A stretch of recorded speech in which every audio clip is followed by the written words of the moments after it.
Hello my dear friends, मैं गुरनीत कौर स्वागत करती हूँ आपका यूट्यूब प्लेटफॉर्म पर।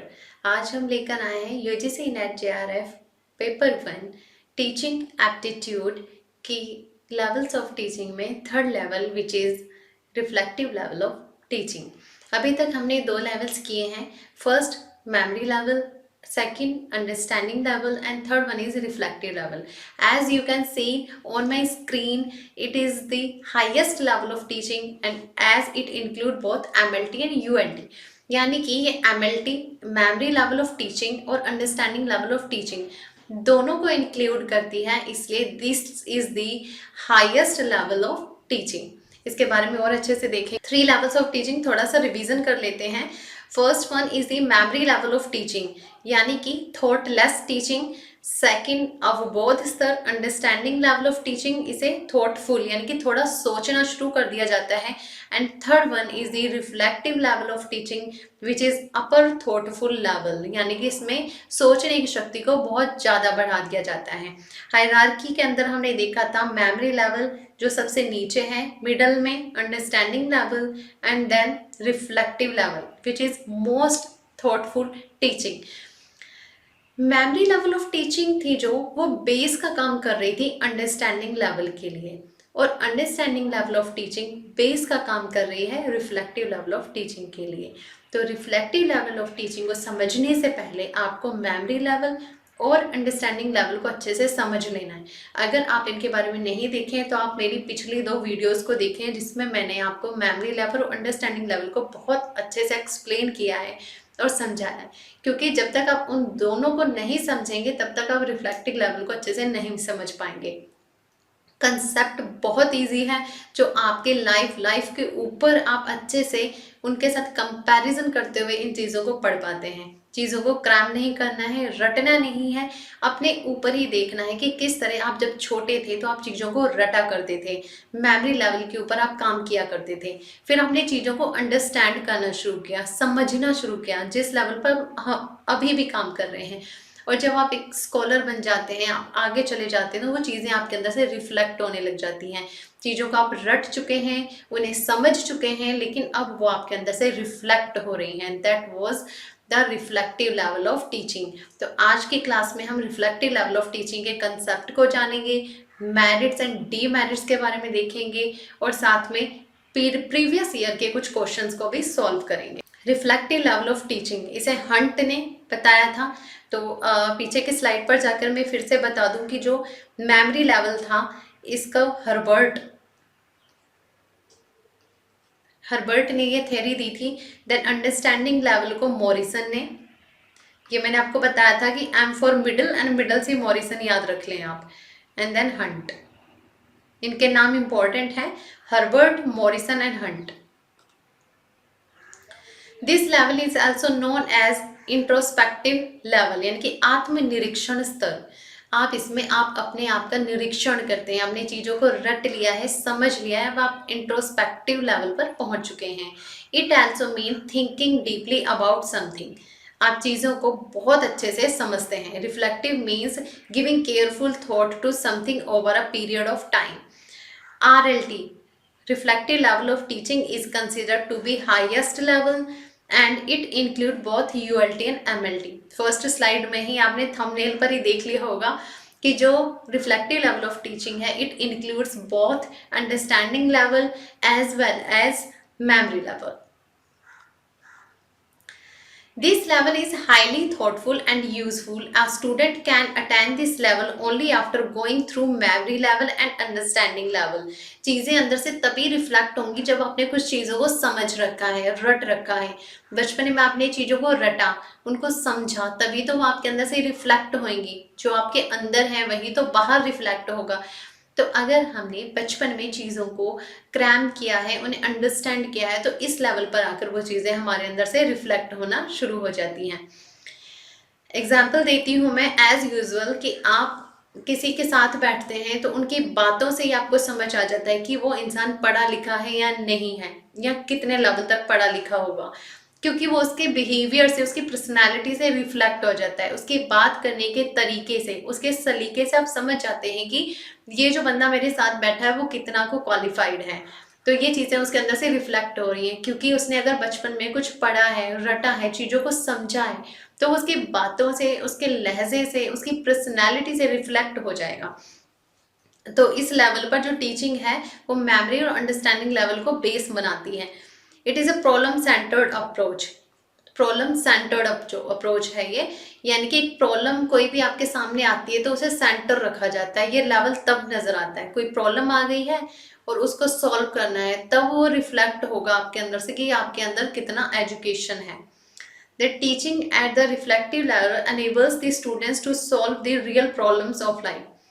जो आपकी लाइफ में अगर कुछ प्रॉब्लम आ गई है, कुछ भी, कोई भी प्रॉब्लम है स्टडी से रिलेटेड कुछ भी, तो वो इसमें सॉल्व की जाती है, क्योंकि फैक्ट्स को अंडरस्टैंड कर चुके हो आप, तो वो रिफ्लेक्ट होती हैं, आपके बिहेवियर से नजर आती है। The students original thinking and creative abilities develop at this level. बच्चे की थिंकिंग और क्रिएटिव एबिलिटीज हैं जो बाहर निखर के आती हैं। एक पीएचडी स्कॉलर है, उसे बोला जाता है कि आप अपने इंटरेस्ट का टॉपिक बताओ, हमारे सामने प्रेजेंट करो। तो उससे क्या है, बच्चे की थिंकिंग पावर बढ़ती है कि ये समाज में चल रहा है और मुझे इस टॉपिक के ऊपर काम करना है। उसकी थिंकिंग एबिलिटीज को बढ़ाया जाता है और उसे क्रिएटिव बनाया जाता है। खुद से वो रिव्यू लिटरेचर करता है और क्रिएटिव आइडियाज ढूंढ के लाता है, क्रिएटिव टॉपिक अपने लिए निकाल कर लाता है। The role of the teacher at this level is democratic. He does not force knowledge on the students but develops talent and capabilities. Student के ऊपर अपना नॉलेज या फिर उसके ऊपर धौंस नहीं जमाता है टीचर, स्टूडेंट को खुला छोड़ दिया जाता है। Classroom environment is open and independent. Open होता है, इंडिपेंडेंट होता है। इसे पीएचडी स्कॉलर से आप बात कर सकते हो कि जो पीएचडी स्कॉलर्स होते हैं उनके ऊपर टीचर या उनका गाइड उनके ऊपर रूल नहीं करता है कि आपको ये टॉपिक के ऊपर काम करना है, इतना करना है। नहीं, बच्चा खुद से करता है। उसके लिए इन्वायरमेंट बिल्कुल ओपन एंड इंडिपेंडेंट होता है। वो खुद से हर चीज़ों को सर्च करता है और अपनी टॉपिक के ऊपर काम करता है। The learner are active and motivated. जो स्टूडेंट्स होते हैं, लर्नर होते हैं, वो बहुत ही एक्टिव होते हैं और अपने आप ही self motivated. Student occupies the primary role. इसमें स्टूडेंट का प्राइमरी रोल होता है और टीचर का सेकेंडरी रोल होता है। दोनों अगर हम कंपैरिजन देखें, एमएलटी और यूएलटी। एमएलटी में क्या था, टीचर था जो मेन था, प्राइमरी रोल टीचर का था, और जो स्टूडेंट था वो सेकेंडरी था। लेकिन यूएलटी में क्या था, सब्जेक्ट सेंटर्ड थी, सब्जेक्ट के ऊपर सेंटर्ड था। टीचर और स्टूडेंट दोनों ही एक्टिवली पार्टिसिपेट कर रहे थे अंडरस्टैंडिंग लेवल पर सब्जेक्ट सेंटर्ड था। और मेमोरी लेवल पर टीचर थोपता था बच्चों के ऊपर कि आपको ये क्रैम्प करके आना है, तो टीचर प्राइमरी रोल था और स्टूडेंट सेकेंडरी था। लेकिन रिफ्लेक्टिव लेवल ऑफ टीचिंग पर स्टूडेंट सेंटर्ड है, यानी कि स्टूडेंट ही मेन फोकस्ड पॉइंट होता है, टीचर है जो सेकेंडरी रोल अदा करता है। ऐसे type test is used to evaluation. First, memory level of teaching में आपने ओरल एंड रिटन टेस्ट थे, और सेकंड अंडरस्टैंडिंग लेवल पर जाकर ऐसे टाइप क्वेश्चंस थे, और इस पर भी क्या है, ऐसे टाइप टेस्ट हैं जो इवैल्यूएशन के लिए प्रयोग किए जाते हैं। मेरिट्स इसके देखी जाए तो suitable for higher classes. Higher classes के लिए, जैसे मैंने आपको बताया ना कि पीएचडी स्कॉलर हो गए, उन सब के लिए बहुत बढ़िया है। Highly thoughtful and useful, very useful. अब हम सब इसी लेवल पर काम कर रहे हैं। It is a learner centred. These are the merits. Demerits अगर देखें तो not suitable for small children. छोटे बच्चों के लिए रिफ्लेक्टिव लेवल बिल्कुल भी सही नहीं है। अगर आप छोटे बच्चों को क्लास में खाली छोड़ देंगे कि खुद से पढ़ाई करो, देखो कि आप कितना लिख सकते हो, तो वो कुछ नहीं कर पाएंगे। तो not suitable for small children, it is suitable only for mentally mature student, यानी कि जो मानसिक तौर से मेंटली मैच्योर है, सिर्फ उन बच्चों के लिए ही फायदेमंद है। In this level the study material is neither organise nor plan. कुछ भी ऑर्गेनाइज नहीं होता, प्लान्ड नहीं होता है। पीएचडी है, जैसे पीएचडी आप 3 से 5 सालों में ख़त्म कर सकते हैं। 3 से 5 साल, कोई बच्चा 3 लेता है, 4 लेता है, कोई 5, और कोई इससे ज़्यादा भी वक्त ले सकता है। तो स्टडी मटेरियल उनके लिए कोई ऑर्गेनाइज्ड नहीं होता है। बच्चे खुद से ही, कोई गूगल का सहारा लेता है, कोई गूगल स्कॉलर पर जाकर रिसर्च रिव्यूज़ पढ़ता है। तो मटेरियल एज वेल एज उनका जो सिलेबस है वो ऑर्गेनाइज्ड नहीं होता है, ऑर्गेनाइज नहीं होता है, एकदम सीक्वेंस में या सिस्टमैटिक वे में उन्हें नहीं प्रोवाइड किया जाता है। So these are the questions on your screen. You have to pause the screen and you have to evaluate yourself first. First question, teacher become secondary and passive in which of the following level. Teacher है जो वो secondary और passive mode पर चला जाता है, कौन से लेवल पर? MLT, memory level of teaching, reflective level of teaching, understanding level of teaching, या none of the above. Which is the right answer? RLT, reflective level of teaching. Next question, which of the following is not a feature of reflective level of teaching? Note, अब ये बात यहाँ पे ध्यान रखना है, question paper में आप कई बार नोट नहीं देखते हैं और एक्साइटमेंट में फटाफट आंसर कर देते हैं। तो नोट पूछा है कि कौन सी निम्नलिखित में से कौन सी शिक्षण के चिंतन स्तर रिफ्लेक्टिव लेवल ऑफ टीचिंग की विशेषता नहीं है। देखिए इवेल्युएट करेंगे हम। पहला, it is the highest level of teaching and include both understanding and memory level of teaching. Yes, this is the right. Morrison is the main proponent of reflective level of teaching. Is it right? No, Morrison is the proponent of understanding level of teaching, not reflective level of teaching. तो ये गलत है। देखिए आपको बताया था कि जो सबसे पहले मेमोरी लेवल है उसको हर्बर्ट ने प्रतिपादित किया था, सेकंड थे अंडरस्टैंडिंग लेवल ऑफ टीचिंग उसे मॉरिसन ने, और third one is reflective level के बारे में पूछ रहे हैं, तो रिफ्लेक्टिव लेवल को तो हंट ने किया था। The pupil occupies the primary space and teacher assumes the secondary space. This is the right statement.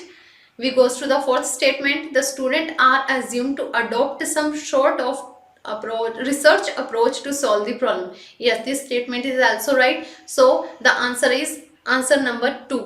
तो थैंक यू वेरी मच। ये टॉपिक आपके लिए बहुत इंपॉर्टेंट है। लेवल्स ऑफ टीचिंग 3 लेवल्स होते हैं जो मैं आपको बार बार समराइज कर रही हूँ ताकि आप अच्छे से इसे रट लें।